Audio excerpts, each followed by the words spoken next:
అందరికీ నమస్కారం. నేను మీ బీసారెడ్డి. దయచేసి ఈ వీడియో మాత్రం స్కిప్ చేయకుండా చివరి వరకు చూడండి. మీ అవగాహన కోసం చాలా ఇంట్రెస్ట్ పెట్టి నేను ఈ వీడియో చేస్తున్నాను. మొన్నొక చడ్డి మొహోడు ఒకడు పుట్టుకొనొచ్చాడు. సోషల్ మీడియాని షేక్ చేసేసాడు. అందరూ కూడా వీడు పీఎం అయిపోవాలన్నాడు. వాడు మాట్లాడింది ఏంటంటే ఎయిర్పోర్ట్‌లో సమోసాల గురించి, ఇడ్లీల గురించి, దోసల గురించి, సిమ్ కార్డ్ రీఛార్జ్‌ల గురించి.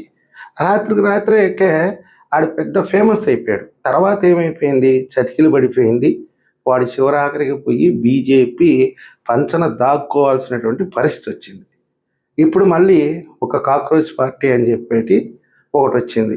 రేపు ఒక పిగ్ పార్టీ రావచ్చు. తర్వాత ఒక ర్యాబిట్ పార్టీ రావచ్చు. ఇంకా ఇలాంటి సద్దిమొహం నా కొడుకులు చాలామంది కూడా ఈ దేశంలోకి రావచ్చు. మిమ్మల్ని అందరినీ కూడా ఇన్ఫ్లుయెన్స్ చేయొచ్చు. నేను ముందుగా మీరు జాగ్రత్త పడతారనే ఉద్దేశంతో మాత్రమే ఈ వీడియో చేస్తున్నాను. అసలు వీళ్ళందరూ ఎక్కడి నుంచి పుట్టుకొని వస్తున్నారు? వీళ్ళ ఉద్దేశం ఏంటి అంటే కొంచెం చరిత్రలోకి వెళ్ళాలి. 2010లో అంతర్జాతీయంగా ఒక నివేదిక వచ్చింది భారత ప్రభుత్వానికి. మీ దేశంలో ఉగ్రవాద సంస్థలు ప్రవేశించాయి. అవి ఒక 10 ఏళ్ళలో ఒక 5 ఏళ్ళలో కానీ మీరు కళ్ళు మూసుకొని గమ్ముగా ఉంటే భారతదేశం పాకిస్తాన్ లాగా ఒక ఉగ్రవాద షెల్టర్ జోన్గా ఏర్పడుతుంది. మీరు ఇప్పుడే కళ్ళు తెరిచి మేలుకొని కొంచెం వీటిల్ని తరిమేస్తే మీకే భవిష్యత్తు మంచిగా ఉంటుంది అనేటటువంటి ఒక సందేశం వచ్చింది ఇంటెలిజెన్స్ నుంచి. అయితే ఆనాటి మన ప్రధానమంత్రి మన్మోహన్ సింగ్ గారు దీని మీద స్వయంగా ఒక విచారణ జరిపి 2012లో కఠినమైనటువంటి చట్టం తీసుకొచ్చాడు. అంటే ఇక్కడ ఉండేటటువంటి ఉగ్రవాద సంస్థలకి విదేశాల నుంచి ఫండ్స్ వస్తున్నాయి. ఆ ఫండ్స్తో వీళ్ళు ఏం చేస్తున్నారంటే ఇండియాలో యాక్టివిటీస్ చేస్తున్నారు. మతాల మధ్య విద్వేషాలు రెచ్చగొడుతున్నారు. వీళ్ళ ముఖ్య ఉద్దేశం ఏంటంటే కాశ్మీర్ని తీసుకుపోయి పాకిస్తాన్లో కలిపేయాలి, భారతదేశాన్ని ఒక ఇస్లామిక్ దేశంగా తయారు చేయాలి. అంటే ప్రజాస్వామ్య దేశంగా కాకుండా ఒక ఇస్లామిక్ కంట్రీగా తయారు చేసేసి మొత్తాన్ని ఇస్లామిక్లోకి మార్చేసేయాలి అనేది వీళ్ళ ఉద్దేశం. అంటే దాదాపుగా ఒక 5 సంస్థలు.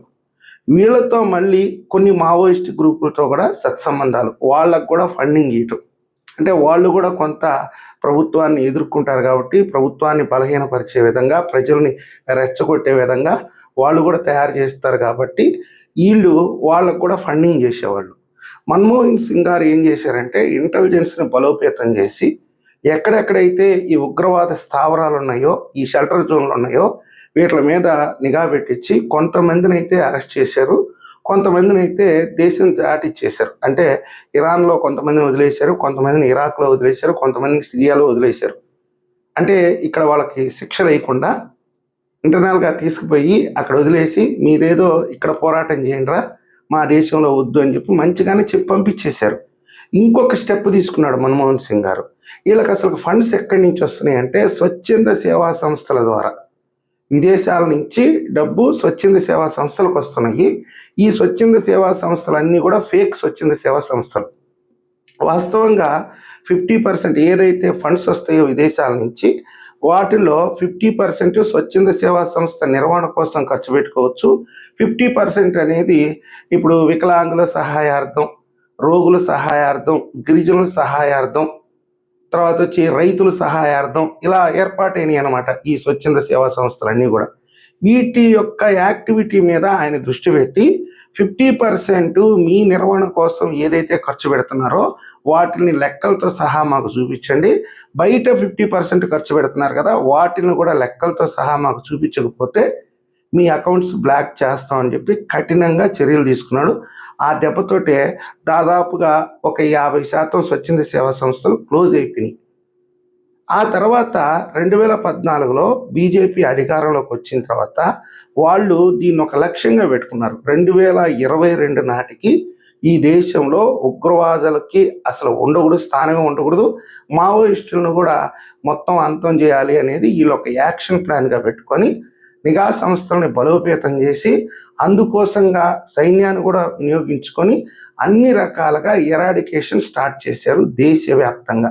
అస్సాం క్లియర్ అయింది, తర్వాత వచ్చి పశ్చిమ బెంగాల్ క్లియర్ అయింది, తర్వాత వచ్చి బీహారు, ఒరిస్సా ఇట్లాంటి అన్ని స్టేట్స్లో కూడా ఎక్కడెక్కడైతే ఇలా స్థావరాలు ఉంటాయో అన్నిటినీ క్లీన్ చేసుకుంటూ వెళ్ళిపోయారు. కొంతమంది అయితే విదేశాలకు పారిపోయారు.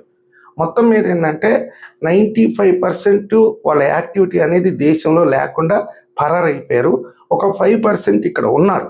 ఈ పరారైపోయిన వాళ్ళు మొత్తం కూడా బయట దేశాలకు వెళ్ళిపోయి కొంతమంది ఎవరైతే అక్కడ కొంతమంది ఇండియన్స్ ఉంటారో వాళ్ళని లోబరుచుకొని వాళ్ళ ద్వారా ఇండియాలో యాక్టివ్గా ఉండేవాళ్ళు, సోషల్ మీడియాలో యాక్టివ్గా ఉండేవాళ్ళు కానీ, తర్వాత వచ్చి జర్నలిస్టులు, కొంతమంది ప్రొఫెసర్లు, ఇంకా చాలామంది అంటే పొలిటికల్ పార్టీకి చెందినట్టు వాళ్ళు కొంతమంది, వీళ్ళందరినీ కూడా వాళ్ళు అక్కడి నుంచి ట్రాప్ చేస్తారు. ఎలా ట్రాప్ చేస్తారంటే, సపోజ్ నేను ఒక సోషల్ యాక్టివిస్ట్ అనుకోండి, నా ఫేస్బుక్ లేకపోతే యూట్యూబ్లోనే కామెంట్ పెడతారు, అన్నా నువ్వు అద్భుతంగా పనిచేస్తున్నావు, సమాజం కోసం కష్టపడుతున్నావు, సో నీకు ఇన్కమ్ లేనట్టుంది, నీకు ఏదన్నా అవసరం అయితే నాకు కాల్ చేయి, నేను డబ్బులు పంపిస్తాను.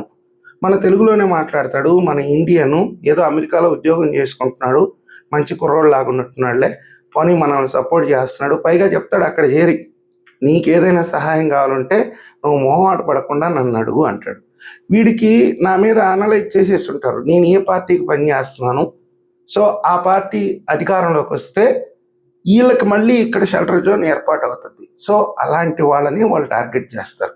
ఇప్పుడు ఎవరైతే బీజేపీకి వ్యతిరేకంగా పనిచేస్తున్నారో వాళ్ళని టార్గెట్ చేసుకొని వాళ్ళకి అక్కడి నుంచి ఫండింగ్ ఇచ్చి వాళ్ళు పంపించినటువంటి స్క్రిప్ట్ ద్వారా ఈరోజు వీళ్ళు ఏం చేస్తున్నారంటే దేశం మీద, ప్రభుత్వం మీద ఎదురుదాడికి దిగుతున్నారు.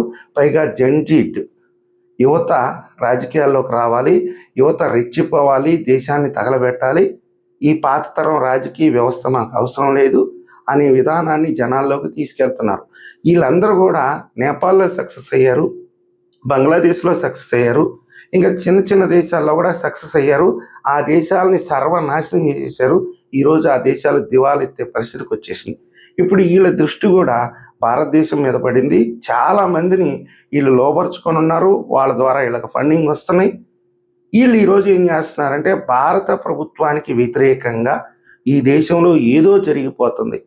చిన్న ఎగ్జాంపుల్ చెప్తాను, పెట్రోల్ రేటు ఈరోజు ఇండియాలో చాలా తక్కువగా ఉంది. ప్రపంచవ్యాప్తంగా లెక్క వేస్తే ఇండియాలోనే తక్కువ. అలాంటిది ఇండియాలో ఏదో జరిగిపోతున్నట్టు, మోడీ చేతగాని వాడైనట్టు, భారత ప్రభుత్వం చేతగానిదైనట్టు ఈ విధంగా తప్పుడు ప్రచారాలు మొదలు పెట్టడం.